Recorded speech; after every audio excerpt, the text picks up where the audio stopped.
Ah non, non chérie, pas ce soir, désolée. J'ai la migraine.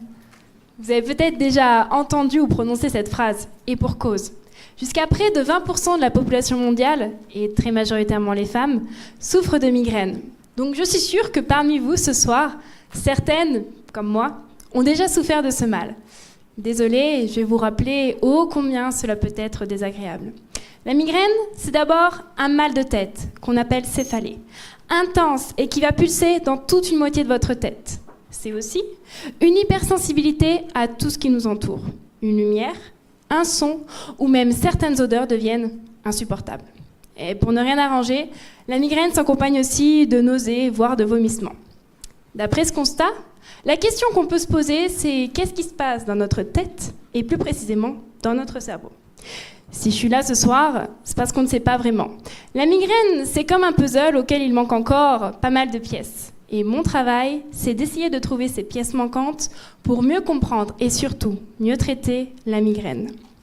Dans ce puzzle, les pièces que nous connaissons déjà correspondent aux neurones. Ces cellules, que vous connaissez bien, communiquent entre elles via la transmission de messages électriques, mais aussi chimiques. Et dans la migraine, cette communication neuronale devient hyperactive, ce qui expliquerait la céphalée, et pourquoi une lumière ou un son provoque une sensation désagréable et surtout une réponse disproportionnée. Le problème, c'est qu'en s'intéressant uniquement aux neurones, nous n'avons qu'une vision partielle de la situation, ce qui nous empêche de comprendre totalement la migraine.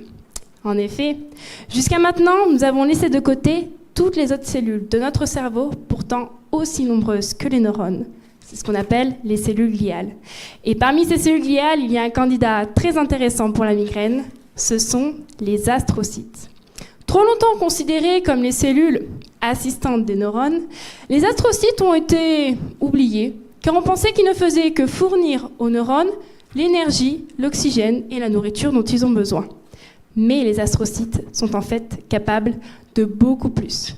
Tout comme les neurones, ils peuvent capter et envoyer des messages chimiques et ainsi réguler l'activité neuronale de tout notre cerveau. Les astrocytes ont donc toute leur place dans le puzzle de la migraine et pourraient jouer un rôle clé dans les réseaux nerveux devenus hyperactifs. Ainsi, je fais l'hypothèse que la coopération entre neurones et astrocytes est rompue dans la migraine. Identifier et comprendre les mécanismes de cette rupture pourrait nous permettre à terme de proposer un traitement innovant et efficace pour la migraine.